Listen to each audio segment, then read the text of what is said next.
and welcome back to the Femina and Grazia Fashion First virtual event to be held between October 30th and November 1.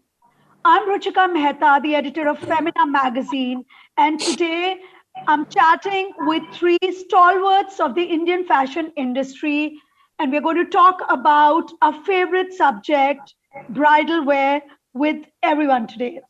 Let me start by introducing Suneet Varma.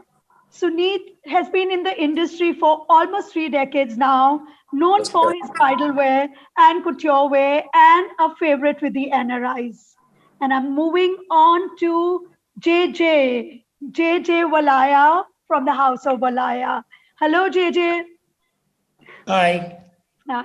JJ doesn't need any introduction. Like I said, he sits like a Maharaja there, and his clothes and creations have been as opulent as we see him here. My third guest is the young and dynamic Nikhil Mehra. Hi, Nikhil. Hi. Hi, Nikhil Mehra, whose fashion sensibilities have kind of redefined the modern bride. So we have a nice mix of two veterans who kind of introduced couture and like, can I say, the opulent dress wear for brides, and then we have Nikhil who kind of said, okay, the dress down bride. Welcome all of you. Thank you, Suneet. Thank you, JJ. Thank you. And thank you, Nikhil, for being part of this. Thank you. So today we are going to talk about a very favorite subject with everybody in India, the big fat Indian wedding. And my discussion today is going to be on, is it still the big fat Indian wedding? So let me start with you, Suneet. The big fat Indian wedding over this pandemic has changed the rules. It's kind of redefined the rules. It's no more the big fat Indian wedding, and we are now calling it the lean wedding. Are you with me on this?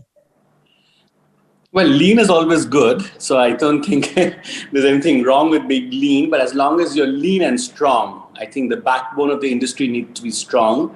I think the backbone of your design and your own business acumen needs to be strong. So, you can actually be lean, that's fine as well. You don't need to be fat to be able to make money or make noise, I feel, So I think, you have to adapt to times. Everybody has to adapt to times. And I think these times have been very challenging, and also they've come out very unexpectedly. So it's not just our industry, it's every industry. It's the publishing industry, it's the economy in general, it's the steel industry and the petroleum industry. So everybody's had to sort of cut off extra frills and the fringes and really come down to what is the core of their design ethos, what is a DNA that works for them. I feel, yes, brides are definitely not buying as much as, let's say, they used to buy, or the families are not being as opulent, but you also have to understand there are not that many functions. There are not that many guests. There are not that many opportunities for the girls to dress very opulently. But I also feel that, see, the pandemic will go away, Ruchika. In another 2 and 3 and 4 and 5 years, it'll be a distant memory in our lives. Right. But let's say a wedding is a memory of a lifetime. So that people are never going to want to forget. Right. They will remember that for the rest of their lives, and they'll remember it. My mother still remembers her wedding 50 odd years ago. So I still think that people will want to create special memories. So still they do want to dress specially, maybe not as opulently like you said, but definitely the market is still very much there. So, Suneet, when you said not so opulently, you mean, is there still opulence? Are people still in a frame of mind for opulence?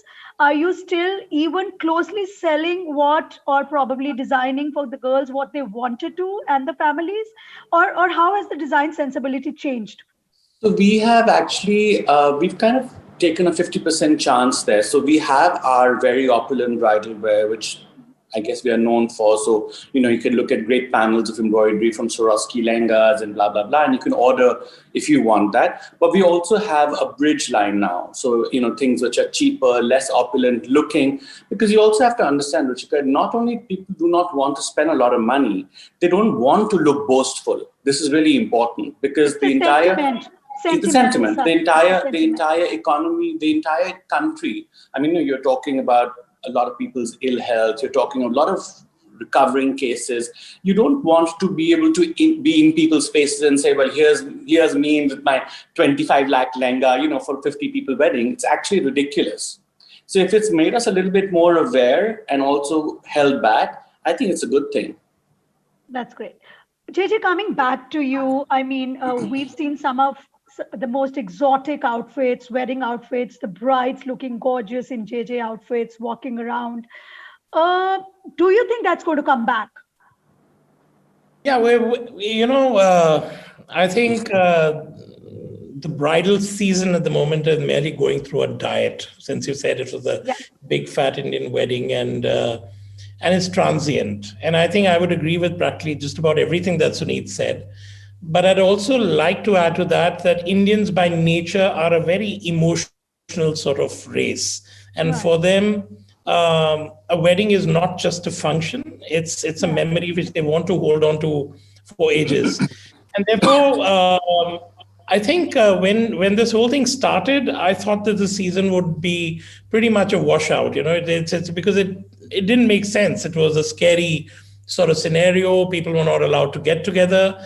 But over the past months, I've noticed that people have decided to come out of their sort of shells that they had cocooned themselves into, and are actually going ahead and trying to make the most of whatever functions they're having. So, I mean, every time a relief comes that you can now have 100 people or 150, and I believe now it's becoming 200, there's sort of aspirations are also growing along with that. So I really think that we're on a comeback trail, and it's a matter of time. I think by next season, which is, well, a good 8 to 9 months from now, we'd be back in, the glorious Indian wedding, and something that Indians revel in. It's not done because they have to, it's done because they want to. And I don't think that's going to ever change. So we're going through a phase. We have to adapt. I haven't moved away from my signature look. I'm focusing on that. But yes, I've increased the range. So if I was, as Suneet said, we're not selling the 25 lakh rupee line. I mean, that's actually absurd at this time. But there's a whole lot of great stuff that can be done, which is still as relevant and fits the bill, literally in more ways than one. So, is there still a 25 lakh lehenga buyer? Are there still people? I mean, is there still a market for that right now? I've heard two sides of the story, not now, but even otherwise from people who are marrying. They do. I mean, the bride still says, "I do want to wear the 25 lakh lehenga." And there's another bride who says, oh, no, I mean, come on, I don't want to, I want to hold on to that money. So it is going to affect the fashion industry with these two sentiments, because the 25 lakh lehenga may be one of them. So how do you think, if I may rephrase it, that this is one season that our designers look forward to, right? This is one of the strongest and the most lucrative season for any designer, wedding season. That has been a bit of a hit. So, like I said, is there still a 25 lakh lehenga selling? Ruchika, is not about the pricing. See, when you create a brand, and now between Suneet and I think we're both nearly 3 decades old. There's an ideology, an aura in place, a brand ethos in place, and anything transient can't change that basic ethos. Mm-hmm. So I, as I said, sure, we're going through a kind of a tidal wave at the moment, but things will get back to normal. So when they do, there's a bride or a groom for any bracket. So there are people who want to be simple and rather save the money, but there's others who are saying, well, this is a once in a lifetime opportunity, and I want to go all the way. So I totally, I'm kind of convinced that sentiment is never going to change in India, at least not for the next foreseeable future. What happens, as things go by, you don't know. The other thing is also that whilst the pandemic is negative in more ways than one, there's also a positive side to it. And which is that people have realized that, they need to not only concentrate on gathering, collecting money, but also learn to live their life. And and they've been imprisoned pretty much. So there's that whole sentiment of enough. Now we need to kind of go out there. We need to celebrate, and we need to so my feeling is that once things get better, traveling, having great weddings, have shopping well is going to be something that people are going to enjoy much more, as they would enjoy nature, the planet, and just a more appreciative audience, at large. Great, thank you. Those were great. I mean, it really is making Very sense. well said, JJ. Very well Yes. said. Nikhil, coming back to you, I think when you guys started off with bridal wear, you had already kind of tapped into the changing consumer sensibility of being not so OTT, not so opulent. The bride wanted to look more modern, she wanted to look more chic. So you kind of adapted to that look. Have you been as affected, or you have kind of sailed the tide? Firstly, I must say that I'm humbled in this incredible 60 years of experience in this Zoom room. Collective experience. The kind of information you're going to get Actually, tonight. 90. If you include Ruchika, it's 90 years. Oops! Thank you, Suneet. Actually, good. So just to be a part of this this incredible room is going to be a learning for me as well. And thank you for having me. As far as the question that you put out, Ruchika, I feel that the pandemic has affected each one of us. And I think it's affected us more emotionally than any other way. And when the consciousness of the entire globe changes in one go, you can be rest assured only beautiful things are going to come out of this. Of course, there are the first few months where we are all going through anxiety and unsurety. But once you pass that effect, you realize you're here on this planet to do something, and this is a good time to do it for yourself. And when I say that, I again went back to the drawing board with my team, and we realized that we were always the anti-trend of the industry, where we made and did silhouettes and embroideries, which were a little, usually would not find such less embroidery on garments which were made for the bride. But we went back to the drawing board and we stuck by it. And we said, this is what we're here for. And we'll continue to do so. We don't want to tap into the markets that Suneet and JJ have. They have a massive consumer base that loves them. And they love them because of their individuality. This is a great time for us to have looked back into where do we come from and where are we going to go. And so, as far as the question is concerned, were we affected in that category? Yes, of course, we were affected, and we will continue to get affected like the rest of the industry. But at least one thing is for sure, that when consumers now go out and buy, they'll be very clear that they want to buy a JJ Valaya. They'll be very, very clear they want to buy a Suneet Varma, and also I feel we will be a part of that group as well, because we will continue to hone the craft of minimalism. And I think if we're able to do that today, we should be fine. Absolutely. Suneet, coming back to you, I think the latest trend everywhere is going to be matching masks with matching outfits. I'm sure you have also kind of adapted to this. Does it work in a wedding outfit? Not really, Ruchika. Honestly speaking, I mean, already they're going to be wearing a Zardozi Tikozi. You don't want to wear another one. So I don't really agree with that. I think you have to safeguard yourself. I mean, you have to make sure that the small gathering of 20, 30, 50 people that you have are all tested. Everyone is safe, and basically enjoy that. Because I've said this before as well in the conversation with you, that I don't think that the people want to linger on to the memory of the COVID or the pandemic, to the memory of a lifetime, which is going to be the beautiful memory of their wedding. So I think there's no reason. You want to be cool about it, and you want to wear a beautiful mask, for your mehndi or one of the functions, and that's fine, one of your cocktails. But I really think there's no need to wear a Zardozi mask to go with your beautiful Zardozi lehenga. I think it doesn't work for me. I was just being socially conscious about this. Saying it. Yeah. Suneet, what have been the design changes for this season? I mean, the current one. We are still in the middle of the pandemic. So what have been your design changes to go with kind of Oh, toning yes, down? yes. So it's been a very very hectic time for us, Ruchika. So in a span of, I would say, less than 6 weeks, I did the couture week, which is the Indian bridal couture, the couture week from FTCI. I did that. I did this massive launch tie up with Amazon. I did that, which is the Suneet Varma ready to wear saris, and I did the fashion week, all in a span of 6 weeks. Right. And so I've actually been able to see the trend, not only in terms of what people are looking, but what also people are buying. What is the feedback on each of the collections? I think people definitely are looking to buy more toned down things. They want to buy very special things, but they don't want to look like they're being opulent just for the sake of being opulent. I think people are being wise with their money, which as they should be. People are buying fewer things which will last a lifetime.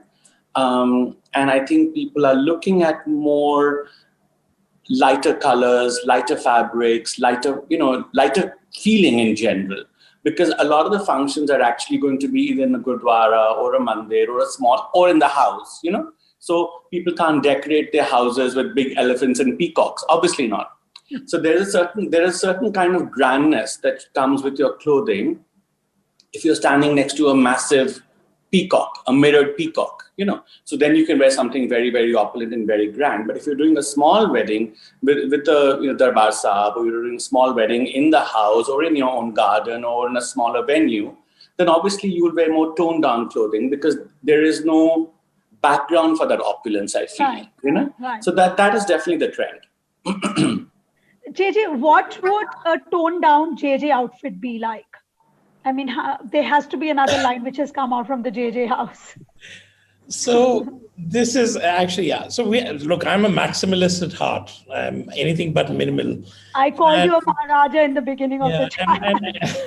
And I have actually not adapted my ethos at all for this phase. But as I said, I've extended my line. So there's a big difference. So it's not that I've started using lighter fabrics or doing lighter colors or making lighter clothes.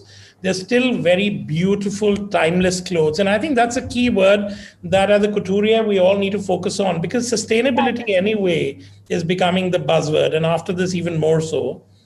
And when we think of it, Indian couture, actually, I once joked about this with somebody that India is probably the only country which is actually producing and consuming couture at the same sort of, pace. So whilst Paris may do it, those stunning, beautiful gowns and all, but there are about 100 women in the world who actually buy it. Whereas in India, we have this whole sort of army of brides and grooms now who want to sort of, look the part. So I think as far as I'm concerned, if I create something today, I want it to last. I want it to continue. I want it to go to the next generation. And quite pleasantly, and this has already started happening over the past few years, that we've had our brides from, 26 years back, 25 years back, coming back with their wedding clothes and their daughters. And the daughters want their mothers, which is our clothes, adapted, for themselves. So it's quite amazing when those packages open and you see a garment you constructed like 26 years back, looking like it was made yesterday. So I think that whole thing of creating high quality product, something that is timeless, something that can be passed down, is probably the finest examples of sustainability anyways. So coming back to the pertinent question, no, I did not change my line dramatically. We just made more beautiful clothes, more smartly, more sensibly, so that all our brides and grooms could enjoy us exactly the way that they have in the past.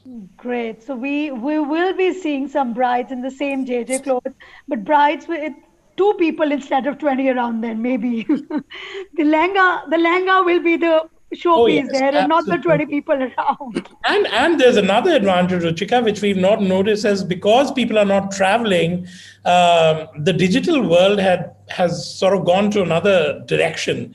So we are doing brides in Sri Lanka, in the US, in Nairobi. I mean, it's quite crazy as to how people are now, because they can't travel, it's so much easier to access designers if you have a great website and all, it just works beautifully. Yeah. You're talking about going global with the wedding thing. I just attended a Zoom wedding yesterday. So I'm like, oh my God, now you're attending Zoom weddings Did you throw also. flowers at the screen? I believe people are doing that. No, I think That's quite my funny. Yeah, just my imagine. okay. My friends weren't that innovative. Next time I must pass this on. They missed out on this. So, Nikhil, minimalism, of course, is your forte, and we do see that as you walk out as a bride in a Nikhil Shantanu outfit. How will sustainability blend into this minimalism, especially in bridal wear? Sustainability is going to be the way forward. Everybody is so much more conscious now, and the pandemic certainly has, knocked out consciousness in this. How will you blend sustainability in bridal wear along with your minimalism? You know, this is a very key point, and it's been spoken just right now by JJ. And we've been talking about this for many years as well. So we started a new program called the Buyback Program, which is a circular design program for us. It's re-love, reuse, and re-own. Basically, we invited our consumers to come back with their Shantanu pieces and come to the stores. We'll value them, and after you value them, we give them a certain amount for that product that they may have bought even 5 years ago from us. And we take those garments back, we reuse them, we recreate them without putting pressure on skill, and then we sell them again within our stores. Sustainability, this was one of the ways that we wanted to start our endeavor towards sustainability. Needless to say, couture has always been a more sustainable platform than obviously ready to wear. Couture is slow fashion, and the consumption is one is created and therefore it's reproduced for a person or maximum maybe 4 or 5 people. So I feel couture has always been on the journey of sustainability, and now it's even more so. People are reducing the amount of inventory that they're creating for their stores. So let's say you have a 2,000 square foot space. In the past, you would have created, let's say, 300 pieces. Now the pandemic doesn't really allow you to actually go so deep in your inventory, which means you're reducing pressure by buying less raw materials, putting less pressure on skilled labor. So I think sustainability through the pandemic has already happened in the business, the economy of the business, the scaling up or scaling down. So couture really is not maybe the platform where we should not discuss sustainability. It is a platform of sustainability in its own way. Great. Sustainability, great thoughts on that. That's another big topic one can go on and on about. And I'm glad to see that the consciousness has seeped into every aspect. And, the Indian fashion industry kind of has really evolved very fast and strong on that. Suneet, coming back to you, you have been doing this beautiful destination weddings for a long time. I mean, you dressed up all the Sindhi aunties and their daughters and the granddaughters also now. And the aunties continue to compete with the granddaughters in wedding. That is true. I mean, has it taken away the joy of designing now that you don't see so many destination weddings happening anymore, and you don't have those many 300, 400 outfits to design for everybody in the family? Has it kind of taken some joy out of the wedding season? So, to be able to tap into the NRI weddings, the destinations, I mean, most the NRI weddings are destination weddings because in the winter time, Indians get married. So we get married here between, say, September and February. And internationally, because the weather changes internationally, it's too cold in the West. The weddings in, say, Vienna or Brussels or London or New York or Paris, all of those happen between, say, May, June, July, which is a slower period for us over here, So it was something we actually thought about very clearly and worked towards. It took us a long time to build that market. I've been doing trunk shows in London, in Hong Kong, in Jakarta, in New York, in Dubai for the last 25 years. Right. It's taken me that long to build that market. So, and it's not, we've never skipped a year. We've never skipped a season. So automatically, because people are so familiar with you, your style, your product, it's very easy for them to reach out to you when their big day arrives. So they'll say, okay, well, I've always loved this, and I'm comfortable buying this designer or his design sensibility, and then they would buy that for the NRI market, for the big NRI wedding. I definitely miss it because there is very little travel. There's very little travel. This entire summer, we've not been able to travel or do any of those big weddings. But interestingly, through the pandemic, we did one wedding in London, which was only through WhatsApp calls and through video chats. We did one wedding in London. We did 2 weddings in Dubai. We did a wedding in Jakarta. And as we speak, we're doing a wedding in Australia, which is actually going to be in November. And they've had a new lockdown come in. Right. So I think what's actually happened is I'll go back to what JJ said earlier. The emotion for the Indian wedding is so strong that people still want to be able to have that connect for a longer period of time. If they've always imagined that they want to wear a JJ Valaya or a Suneet Varma or a Shantanu Nikhil, they're going to wear that, they're going to get that, and they're going to be able to make that memory for themselves. So this wedding that we're doing in Australia, it's a big family. And the mother always said, whenever my son was going to get married, I was always going to get everything from you, and I'm still going to get everything from you. It's not been an easy process because they can't see swatches and they're quite particular, and there's a big family, so everybody wants to wear 3 different pinks, so then you have to approve 3 different pinks. It's a longer and more tedious process. But I think because people are still willing to invest that in you, I'm also willing to live up to that experience. Great. So you are still experiencing parts of what you would have done in just larger scale. I'm glad that's still happening. Yeah, definitely. Most definitely I am. Great. JJ, you mentioned that you have been, you even catered to brides all over the world on, through your e-commerce site. That is something, of course, we've noticed that you got into big time, with your clothes, and that's the new venture, and congratulations on the launch of that. Tell us more about it. That is bridal wear also going to be an e-com proposition? You think brides are also going to buy bridal wear on e-com? I mean, that's a very interesting point. So I don't think e-com is the sort of crux. The crux of the matter is the digital virtual sort of existence that we have all just come to get used to. Today, and without exaggeration, I'm sure Suneet, Nikhil, everybody would kind of back me on this. I think Instagram is the ultimate sort of showcase of anybody's work. And the amount of people who come onto it and the amount of people who come through wanting to know more about the clothes and eventually them translating into, commercial deals has, I think, over the past couple of years, it's changed and gone to another level. Right. Because suddenly, as somebody, it never dawned on me, but somebody just said that when we launched our website about a month back, they said, great, now you have a store in every city of the world. And, that just hits you differently. Yeah. Like, actually, you're right. Well put together, yeah. Yes, and it was amazing. But I always thought that Instagram, it's happening. We get like 60 inquiries a day, 80 inquiries a day. This is amazing. However, many may convert as a separate issue. But once the website came alive, it just went to another dimension because now people could see the clothes the way they were. Because whenever we express imagery on Instagram or other such social media platforms, they're still stylized and more sort of, more fashion. But when you go onto an e-com site, you're seeing the garment exactly the way you need to. Close-ups, back, front, left, right. So the confidence level in a person goes to another galaxy.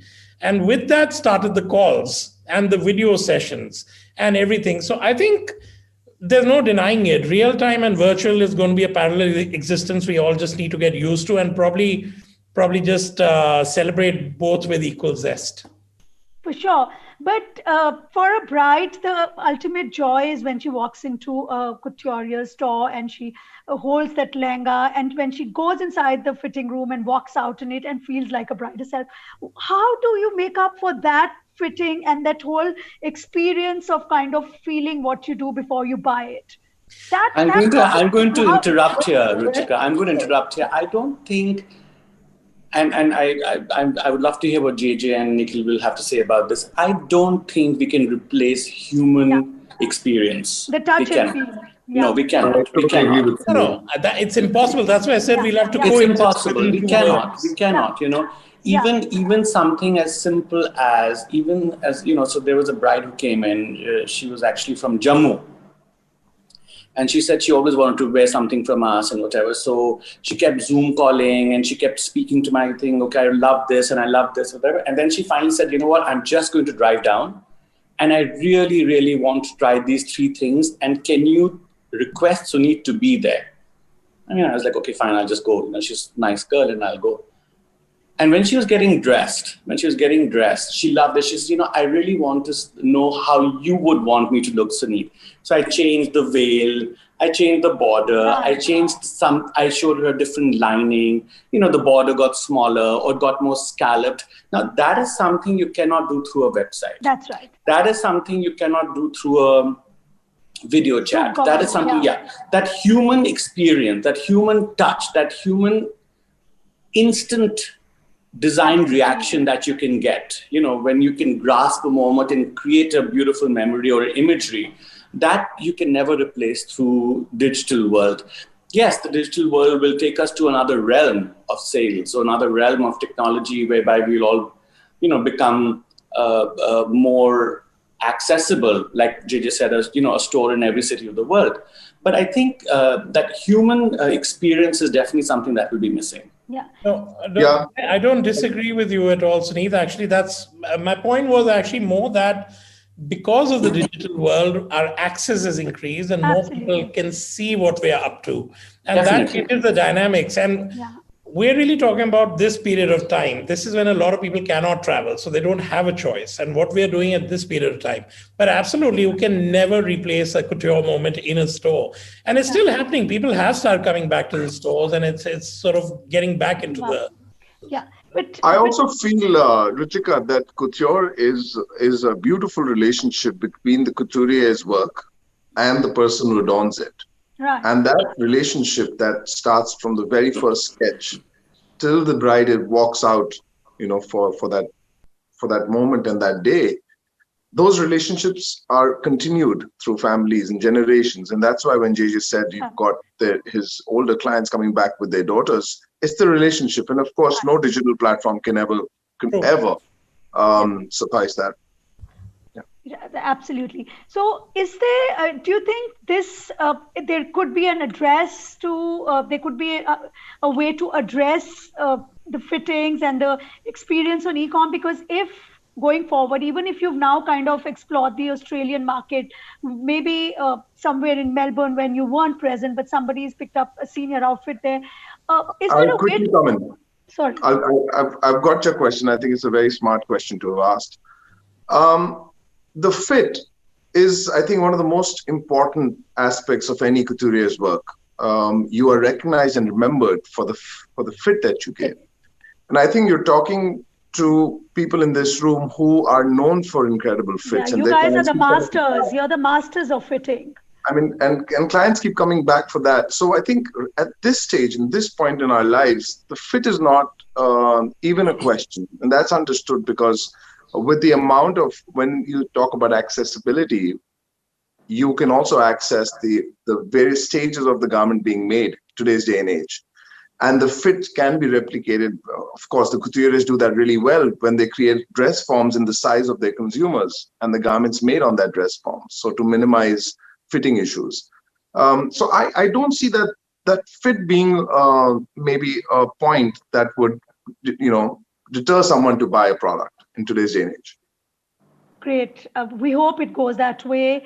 I'm going to come back to my closing comments and get each one of you to say reinvention has been the biggest stake of this pandemic. Everybody and everything has been reinvented. We've reinvented our lives. We've reinvented our whole thinking. Reinvention has been it. Suneet, back to you. Let's start from you again. How are Suneet Varma designs going to be reinvented post-COVID?